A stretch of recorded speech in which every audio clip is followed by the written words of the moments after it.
بھائیو، غدیر خم کی جو حدیث ہے اس پہ اہل سنت اور اہل تشیع کا اجماع ہے. یہ حدیث متواتر ہے. چند احادیث ہیں جو متواتر ہیں. ان میں سے ایک وہ حدیث ہے جو صحیح مسلم میں پہلی حدیث ہے، بخاری میں موجود ہے. جس نے میری طرف جھوٹی حدیث منسوب کی وہ اپنا مقام دوزخ میں دیکھ لے. بولے اعوذ باللہ تعالی. حدیث متواتر وہ حدیث ہے کہ جس کو اتنی کثرت سے لوگوں نے روایت کیا ہو کہ اس کا جھوٹ پہ ہونا محال ہو. یہ صحیح حدیث کی اعلیٰ ترین شکل ہے حدیث متواتر. اردو میں ہم متواترہ بول دیتے ہیں لیکن عربی میں لفظ متواتر ہے. اور دور حاضر میں بہت بڑا کام کیا ہے شیخ ناصر الدین البانی رحمہ اللہ، المتوفى 1999 عیسوی، جو محدث اعظم سعودیہ بھی رہے ہیں. بعد میں سعودیہ والوں نے ان کو خیر نکال دیا. البانیہ کے رہنے والے تھے. انہوں نے سلسلہ احادیث صحیحہ میں، السلسلۃ الصحیحہ للبانی میں، انٹرنیشنل نمبر کے مطابق 1750 نمبر میں اور 2223 نمبر میں درجنوں طرق نقل کیے. کئی صحابہ سے، سیدنا علی سے، سیدنا سعد بن ابی وقاص سے، سیدنا ابو ایوب انصاری سے، سیدنا انس بن مالک سے، سیدنا ابو ہریرہ سے، سیدنا ابو سعید خدری سے، سیدنا بریدہ سے، سیدنا ابن عباس سے، سیدنا ابو طفیل عامر بن واصلہ سے، سیدنا برا بن عازب سے رضی اللہ عنہم اجمعین وعلیہم السلام. سب سے یہ حدیث انہوں نے نقل کی سارے طریق. اور شیخ زبیر لیزئی رحمہ اللہ نے مشکات المصابیح کی تحکیم کے دوران انٹرنیشنل نمبر کے مطابق 6091 نمبر حدیث کے فٹ نوٹ پہ لکھا کہ یہ حدیث متواتر ہے، غدیر خم کی حدیث. اب میرے بھائیوں، دل تھام کے، آج میں نے کئی ایسی باتیں کرنی جو میں نے ابھی تک کبھی بھی نہیں کی، کسی ویڈیو میں بھی نہیں کی، اور ایون اپنی نجی محفلوں میں بھی نہیں. کچھ باتیں ایسی بھی ہیں کیونکہ ظاہر ہے کہ اب محرم کا مہینہ، تو میں اس کو کھول کے پھر ذرا چیزوں کو بیان کر دوں. تو یہ 8 طریق میں 1 بائی 1 ڈسکس کروں گا. پہلے 2-3 ذرا ڈیٹیل سے ہیں، پھر ساتھ انشاءاللہ باقی وہی الفاظ ریپیٹ ہوں گے. غدیر خم کی حدیث کا پہلا طریق، صحیح مسلم میں انٹرنیشنل نمبر کے مطابق 4 طرق ہیں اس کے، 6225 سے لے کر 6228 تک، سیدنا علی کے فضائل والے چیپٹر میں. اس کا جو پہلا طریق ہے، طرق کہتے ہیں جمع کو، طریق کہتے ہیں ایک، یعنی جو روایت کی سند چل رہی ہوتی ہے اس کو ہم کہتے ہیں اس طریقے سے آئی ہے، اس وے سے آئی ہے، اس چین سے آئی ہے. پہلی چین صحیح مسلم 6225، سیدنا زید ابن ارقم سے، جو سابقون الاولون تھے. انہی کا وہ دار ارقم تھا جس میں نبی صلی اللہ علیہ وسلم دعوت حق بیان کیا کرتے تھے. ظاہر کعبۃ اللہ میں تو وہ لوگ نہیں جانے دیتے تھے جس طرح ہمیں آج علماء مسجدوں میں نہیں گھسنے دیتے، تو ہم نے بھی یہ دار ارقم سجایا ہوا ایک. تو زید ابن ارقم رضی اللہ تعالی عنہ علیہ السلام روایت کرتے ہیں، ان کے پاس کچھ تابعین آئے، صحیح مسلم 6225. انہوں نے کہا زید آپ کتنے خوش نصیب ہیں، شروع میں آپ نے اسلام قبول کر لیا، نبی صلی اللہ علیہ وسلم کے ساتھ آپ نے نمازیں پڑھی، آپ کے ساتھ جہاد کیا، آپ صلی اللہ علیہ وسلم سے ڈائریکٹ حدیثیں سنی، آپ کی صحبت کی، آپ تو بہت خوش نصیب ہیں. ہم آپ کے پاس صرف اس لیے آئے ہیں کہ آپ ہمیں کوئی ایسی بات سنائیں جو خود آپ صلی اللہ علیہ وسلم سے آپ نے سنی ہو. تو زید ابن ارقم نے کہا کہ میں بہت بوڑھا ہو چکا ہوں، ساری باتیں تو مجھے یاد نہیں ہیں، اس لیے میری معذرت قبول کرو. البتہ ایک کریٹیکل بات مجھے یاد ہے کہ آپ صلی اللہ علیہ وسلم جب حجۃ الوداع سے واپس آ رہے تھے اپنی وفات سے تقریباً 3 مہینے پہلے، تو مکے اور مدینے کے درمیان ایک خم نامی جگہ تھی، پانی کے لیے پڑاؤ کیا غدیر خم پہ. اور یہ بات ہے 18 ذوالحجہ 10 ہجری کی، اور 11 ہجری میں آپ صلی اللہ علیہ وسلم کی وفات ہو گئی ربیع الاول میں. تاریخ کنفرم نہیں لیکن دن سوموار تھا، صحیح بخاری میں آتا ہے. آپ صلی اللہ علیہ وسلم نے خم نامی گاؤں میں اونٹ کے پالان کا آپ کے لیے ممبر بنایا گیا. آپ صلی اللہ علیہ وسلم نے اس پہ چڑھ کر خطبہ دیا، اور الفاظ ہی بڑے کنکلوڈنگ ہیں، ہم نے اپنے منہج پہ بھی لکھا ہوا ہے. اے لوگو آگاہ ہو جاؤ، میں بھی ایک انسان ہوں، قریب ہے کہ اللہ کا قاصد یعنی موت کا فرشتہ میرے پاس آئے اور میں اس کی دعوت قبول کر لوں. لوگو آگاہ ہو جاؤ، میں اپنے بعد تم میں 2 بھاری چیزیں چھوڑ کر جا رہا ہوں. یہ ہے حدیث ثقلین. ان میں سے پہلی چیز اللہ کی کتاب ہے، اس میں ہدایت ہے، اس میں نور ہے. تم اللہ کی کتاب کو پکڑو، اپنا تعلق اس کتاب کے ساتھ مضبوط کرو. اللہ کی کتاب اللہ کی رسی ہے، جو اس کو پکڑے گا ہدایت پر ہوگا، جو چھوڑ دے گا گمراہ ہو جائے گا۔ پھر زید ابن ارقم کہتے ہیں آپ صلی اللہ علیہ وسلم ترغیب دلاتے رہے، اللہ کی کتاب، اللہ کی کتاب، اللہ کی کتاب، لیکن امت نے چھوڑ دی کتاب۔ اور پھر آپ صلی اللہ علیہ وسلم نے فرمایا دوسری بھاری چیز میرے اہل بیت ہیں، میں اپنے اہل بیت کے معاملے میں تمہیں اللہ سے ڈراتا ہوں، میں اپنے اہل بیت کے معاملے میں تمہیں اللہ سے ڈراتا ہوں، میں اپنے اہل بیت کے معاملے میں تمہیں اللہ کا خوف دلاتا ہوں۔ اچھا، اب ظاہر ہے اس زمانے میں بھی لوگ موجود تھے، لوگوں کے کان کھڑے ہو گئے۔ حضرت معاویہ بن ابی سفیان رضی اللہ تعالیٰ عنہ کا دور تھا، تابعین نے سیدھا سوال ہی عجیب و غریب کر دیا۔ انہوں نے کہا زید یہ حضور کی بیویاں اہل بیت نہیں ہے؟ دیکھو، بجائے پوچھنے کے سینئر صحابی سے پوچھتے کہ اہل بیت کون ہے، ان کو فوراً پتا چل گیا کام کدھر اور ہی جا رہا ہے، یہ حضور کی بیویاں اہل بیت نہیں ہے۔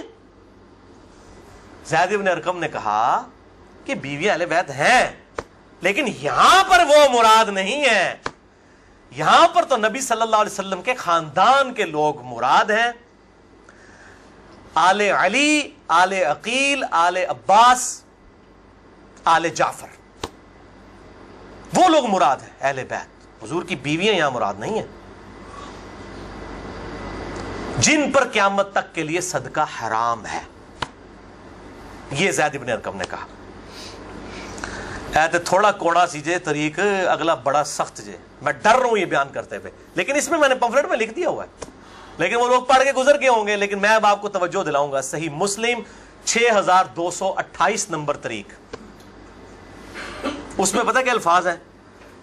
اس حدیث کے اینڈ پہ تابعین پوچھتے ہیں کہ کیا نبی کی بیویاں اہل بیت نہیں ہیں؟ تو زید ابن ارقم کہتے ہیں اللہ کی قسم نہیں،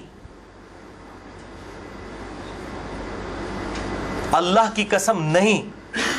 عورت تو کتنا عرصہ کسی مرد کے ساتھ گزارتی ہے، بعد میں اس کا مرد اسے طلاق دے دیتا ہے، وہ اپنے میکے واپس آ جاتی ہے، تو عورت کیسے اہل بیت ہو سکتی ہے؟ ایسا ہی مسلم پڑھ رہے جے بھائی، اصول کافی نہیں پڑھ رہا مولویو،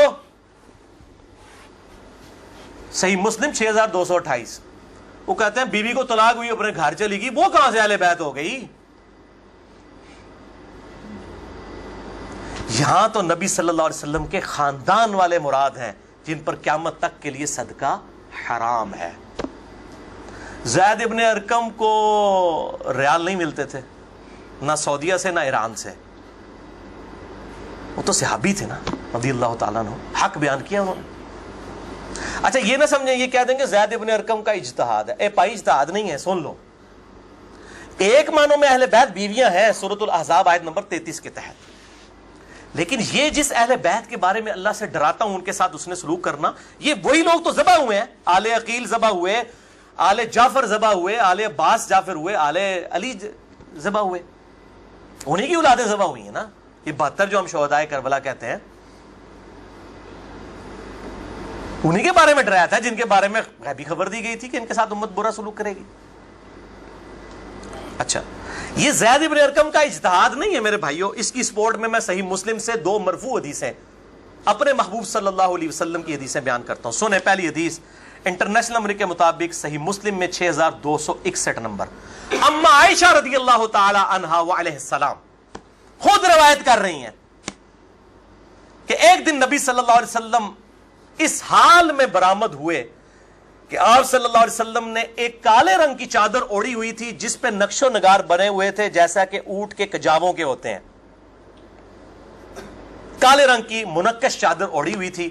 اتنے میں سیدنا حسن آئے، آپ صلی اللہ علیہ وسلم نے ان کو اپنی چادر کے نیچے لے لیا، پھر سیدنا حسین آئے، ان کو اپنی چادر کے نیچے لے لیا، پھر سیدہ فاطمہ آئی، ان کو اپنی چادر کے نیچے لے لیا، پھر سیدنا علی آئے، ان کو بھی اپنی چادر کے نیچے، ان چاروں کو لیا، اور 5ویں خود، جس سے 5 تن پاک کا ہم کانسیپٹ لیتے ہیں، 5 اس چادر کے نیچے لیا۔ سیدہ عائشہ کو نہیں لیا، پوائنٹ ٹو بی نوٹڈ، وہ راوی ہیں، وہ دیکھ نہیں ہے منظر، اور اما عائشہ دیکھ لیں کتنی منصف مزاج تھی، انہوں نے یہ روایت بیان کر دی، ورنہ کسی درجے میں اپنے بارے میں بھی سوچ سکتی تھی کہ مجھے نہیں لیا گیا، لوگ کل کو سوال کریں گے کہ آپ کو کیوں نہیں لیا گیا، آپ اہل بیت نہیں تھیں، یقیناً تھیں، لیکن یہ والا معاملہ جو ہے وہ ایکسٹرا آرڈنری ہے، اسپیشل پروٹوکول ہے چادر کے نیچے لیا. پھر آپ صلی اللہ علیہ وسلم نے سورۃ الاحزاب کی آیت نمبر 33 پڑھی, انما یرید اللہ لیذھب عنکم الرجس اہل البیت ویطہرکم تطہیرا. اے نبی کے گھر والو, اللہ تو صرف یہی چاہتا ہے کہ ہر طرح کی ناپاکی تم سے دور کر دے اور تمہیں خوب صاف ستھرا کر دے. راویہ اما عائشہ ہیں, خود چادر کے نیچے نہیں ہیں. علی, حسن, حسین اور سیدنا علی ہیں, سیدہ فاطمہ ہیں, اور نبی صلی اللہ علیہ وسلم پانچویں خود. تو زید ابن ارقم نے کوئی غلط بات نہیں کی ہے, ان کو یہ حدیثیں پتہ تھیں. اور دوسری حدیث صحیح مسلم سے ہی, انٹرنیشنل نمبر کے مطابق 6220 نمبر. یہ بڑی لمبی حدیث ہے, میرا ٹاپک کسی دوسری طرف چلا جائے گا اور کچھ بن جانا ہے. چونکہ میں اس کو لکھ چکا ہوں ان 150 روایتوں والے 72 والے احادیث والے, لہٰذا میں اس کا ایک پورشن بیان کرنے لگا ہوں. باقی جسے شوق ہو تو وہ پڑھ لے, اس کے اندر میں نے لکھا ہے اس کا پورا طریقہ, ورنہ معاملہ کہیں سے اور ہی نکل جانا ہے. پھر سب و شتم والا ایشو ڈسکس ہو جانا ہے, حضرت معاویہ کے دور میں جو سیدنا علی کے پر لعنت ہوتی تھی, وہ والا ٹاپک اس میں ڈسکس ہو جانا ہے.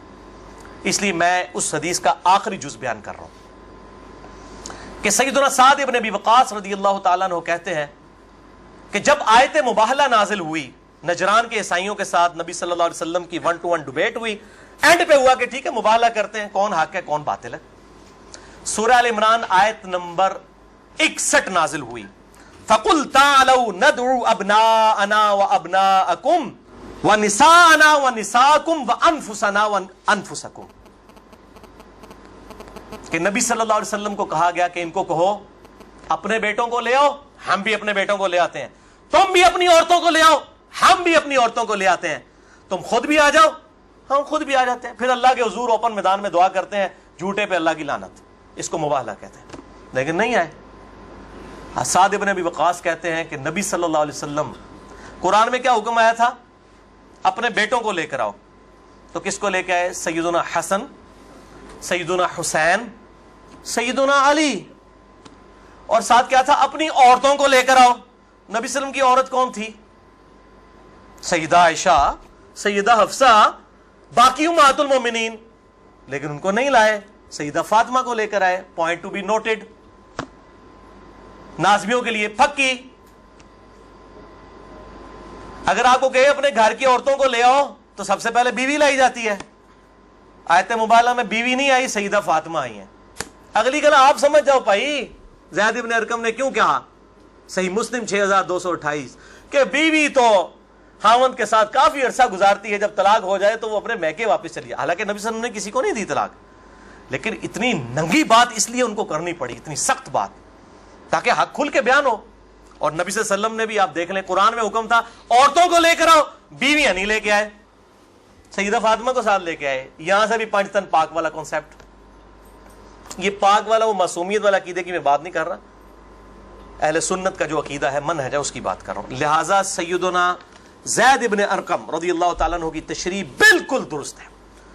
تیسرا طریق, امام ابن ابی عاصم کی کتاب السنہ 1158 نمبر حدیث ہے. سیدنا علی رضی اللہ تعالیٰ عنہ خود راوی ہیں کہ غدیر خم پہ آپ صلی اللہ علیہ وسلم نے صحابہ کو جمع کر کے کہا کہ اے میرے صحابہ, کیا تم اللہ کو رب مانتے ہو, مجھے اپنا پیغمبر مانتے ہو؟ صاحب نے کہا بلا یا رسول اللہ, کیوں نہیں. پھر کہا کیا تم اللہ اور اس کے رسول کو سب لوگوں سے بڑھ کر محبوب سمجھتے ہو؟ انہوں نے کہا کیوں نہیں. پھر آپ صلی اللہ علیہ وآلہ وسلم نے فرمایا کہ پھر اگر تم مجھے اور اللہ کو محبوب رکھتے ہو, پھر فرمایا من کنت مولاہ فہذا علی مولاہ, پھر جس کا مولا میں اس کا مولا علی. جگری یار, مولا کا مطلب جگری یار, جس طرح سورہ التحریم کی آیت نمبر 4 میں آیا ان اللہ ہوا مولاہ وجبریل وصالح المؤمنین, اللہ کے نبی کا مولا ہے جبریل, فرشتے اور تمام صالح مومنین مولا ہے. نبی صلی اللہ علیہ وسلم ان کے مولا ہیں, وہ ان کے دلی محبوب ہیں. ہم اپنے مولویوں کو بھی مولانا کہہ رہے ہوتے ہیں نا, دلی محبوب مشکل کشا کا معنی نہیں ہوتا, دلی محبوب, جگری یار, بیسٹ فرینڈ. اچھا, چوتھا طریق سنن نسائی الکبریٰ میں انٹرنیشنل نمبر کے مطابق 8478, سیدنا ابو طفیل عامر بن واصلہ رضی اللہ تعالیٰ عنہ, یہ وہ صحابی ہیں جو سب سے آخر میں فوت ہوئے ہیں 110 ہجری میں, نبی صلی اللہ علیہ وسلم کی وفات کے بعد 100 سال تک زندہ رہے ہیں. یہ ابو طفیل عامر بن واصلہ جنگ جمل صفین نہروان میں سیدنا علی کے ساتھ رہے ہیں. کدھر 37 ہجری میں جا کے جنگ جمل صفین ہو رہی ہے, اور کدھر 110 ہجری میں یہ فوت ہوئے ہیں. اور ان کی حدیثیں نبی صلی اللہ علیہ وسلم سے بھی روایت ہیں اور سیدنا علی سے بھی انہوں نے کئی حدیثیں روایت کی ہیں. وہ کہتے ہیں کہ کھلے میدان میں سیدنا علی رضی اللہ تعالیٰ عنہ نے، یہ صفین کا ہی موقع تھا، پبلک کو جمع کیا، اپنے ماننے والوں کو جو ساتھ تھے، شیعان علی، شیعہ کا مطلب ہے گروہ کے بندے. تو پھر ان سے وہ حدیث بیان کی کہ ذرا مجھے بتاؤ نا کہ تم لوگوں نے نبی صلی اللہ علیہ وسلم سے یہ حدیث سنی تھی؟ کہ کئی لوگ گواہی کے لیے کھڑے ہو گئے. پھر وہ پوری حدیث بیان کی جو آپ صلی اللہ علیہ وسلم فرمایا النبی اولا بالمؤمنین من انفسہم، نبی صلی اللہ علیہ وسلم مومنین کی جانوں پر ان کی جانوں سے بڑھ کر حق رکھتے ہیں، اور نبی کی بیویاں امت کی مائیں ہیں. اس آیت کے تحت اے صحابہ کرام، اے میرے امتیوں، کیا تم مجھے سب سے بڑھ کر محبوب رکھتے ہو؟ سب نے کہا بلا یا رسول اللہ. پھر آپ صلی اللہ علیہ وسلم نے مولا علی کا ہاتھ پکڑا، یوں بلند کیا صحابہ میں اور کہا من کنت مولاہ فہذا علی مولاہ، پھر جس کا جگری یار میں، اس کا جگری یار علی بھی ہونے چاہیے. ہاتھ پکڑ کر. اچھا ابو طفیل عامر بن واصلہ کہتے ہیں یہ حدیث جب میں نے سیدنا علی سے سنی تو میں ہل گیا. میرے دل میں قلق تھا کہ نبی صلی اللہ علیہ وسلم نے اتنی بڑی بات کی حضرت علی کے بارے میں، اور صحابہ کرام علیہم رضوان نے گواہی دی. اس میں آگے الفاظ یہ موجود ہیں کہ اس میں ہی الفاظ موجود ہیں کہ آپ صلی اللہ علیہ وسلم نے اسی حالت میں کہا اے اللہ، جو علی سے محبت رکھے اس سے محبت رکھ، جو علی سے دشمنی رکھے اس سے تو بھی دشمنی رکھ. یہ بہت بڑی بات ہے. ابو طفیل کہتے ہیں میں نے کہا یہ حدیث، میں کہتے ہیں میں باہر نکلا، میں نے کہا سب سے سینئر صحابی شروع کے مسلمان ہیں زید ابن ارقم. وہ تو پہلے تیار بیٹھے سن زید ابن ارقم. وہ تو بھولے گا نہیں زید بن ارقم کون ہے. تو جماعت اسلامی دے سکول بھی نہیں دار ارقم بولن گے، تو دار ارقم انہی کے نام پہ رکھے ہوئے ہیں، کیونکہ دار ارقم سب سے پہلا گھر تھا جہاں نبی صلی اللہ علیہ وسلم دعوت توحید کیا کرتے تھے. زید ابن ارقم کے پاس گئے، ان کا زید آپ تو سابقون الاولون میں سے ہیں، مجھے بتائیں حضرت علی نے یہ حدیث بیان کی ہے اور اتنے لوگوں نے گواہی دی ہے. انہوں نے کہا تو کیا بات کرتا ہے، میں نے تو خود نبی صلی اللہ علیہ وسلم سے یہ حدیث سنی ہوئی ہے، من کنت مولاہ فہذا علی مولاہ، اور اے اللہ اس سے محبت رکھ، جو علی سے محبت رکھے اس سے دشمنی رکھ، جو علی سے دشمنی رکھے. یہ وہ حصہ ہے جس کا ابن تیمیہ نے انکار کیا منہاج السنہ میں. پھر شیخ البانی نے پھر صفوں کے صفحے کالے کیے ہیں کہ ابن تیمیہ میں جلد بازی کی عادت تھی اور مبالغہ آرائی تھی. سلسلہ احادیث صحیحہ 2223 نمبر حدیث کے کانٹیکسٹ میں شیخ البانی نے سخت گرفت کی ہے. جامعہ ترمذی میں 3713. پانچواں طریق من کنت مولاہ فہذا علی مولاہ، زید ابن ارقم سے جابر بن عبداللہ سے رضی اللہ تعالی عنہما. چھٹا طریق مسند احمد میں ہے انٹرنیشنل نمبر کے مطابق 19321 جلد 4 صفحہ 370 پر، کہ سیدنا علی نے جب پوچھا گواہی دو گے اس حدیث کی غدیر خم کی، تو 30 صحابہ وہاں پر کھڑے ہوئے، اور باقی پوری حدیث وہی ہے سنن نسائی الکبریٰ والی کہ اے اللہ اس سے محبت رکھ، جو علی سے محبت رکھے اس سے دشمنی رکھ، جو علی سے دشمنی رکھے. تو ہمیں تو بڑا فخر ہے، ہم تو علی سے نہ صرف محبت رکھتے ہیں، علی کے دشمنوں کو للکار رہے ہیں الحمدللہ. تو اللہ تعالیٰ اسی عمل کے سبب، اس عمل کا وسیلہ اللہ کے حضور پیش کرتے ہیں کہ اللہ تعالیٰ ہمیں محبوب رکھے، آمین. بھائی یہ غدیر خم پہ آپ صلی اللہ علیہ وسلم نے خطبہ کیوں دیا؟ اس کی میں نے حکمت کئی لیکچرز میں بیان کی، یہاں پہ بھی بیان کر دوں. یہ آپ خطبہ حجۃ الوداع پہ بھی دے سکتے تھے، وہ روایتیں ضعیف ہیں.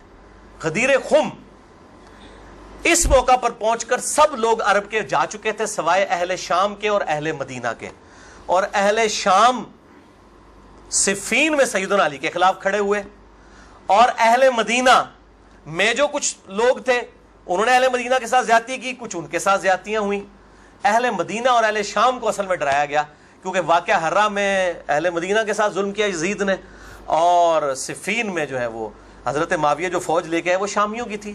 اس لیے نبی صلی اللہ علیہ وسلم نے حضرت علی کے بارے میں یہ کرٹیکل حدیث وہاں پر بیان کی تاکہ شامیوں کو اور اہل مدینہ کو ڈر سنا دیا جائے. یہ اس کی ٹیکنیکل ریزن تھی، یہ کوئی خلافت والا معاملہ نہیں تھا. وہ تو بخاری اور مسلم کی متفق علیہ حدیث ہے، صحیح بخاری میں 4460 نمبر حدیث ہے. سیدنا طلحہ نے جب پوچھا عبداللہ ابن ابی اوفا سے کہ بتائیے کیا نبی صلی اللہ علیہ وسلم نے اپنا وصی کسی کو بنایا؟ انہوں نے کہا کسی کو نہیں بنایا، آپ نے ہمیں قرآن پر چلے رہنے کی وصیت کی تھی. یہ جو وصی رسول والا ایشو ہے یہ اجماع صحابہ ہے. میں نے پورا لیکچر ریکارڈ کروا دیا ہے، مسئلہ نمبر 55B، وصی رسول کون ہے اور حدیث قرطاس کا تحقیقی جائزہ. وصی رسول نہ سیدنا ابو بکر ہے نہ سیدنا علی ہے، بلکہ قرآن حکیم ہے. سیدنا ابوبکر کی جو خلافت اسٹیبلش ہوئی وہ اجماع صحابہ تھا رضی اللہ عنہم اجمعین وعلیہم السلام. یہ سارے طریق میں جتنے بیان کر رہا ہوں نا یہ آپ کو مل جائیں گے سلسلہ احادیث صحیحہ میں 1750 نمبر شیخ البانی کے اور 2223 میں. سیکنڈ لاسٹ ترک 7واں المستدرک للحاکم میں انٹرنیشنل نمبر کے مطابق 4711.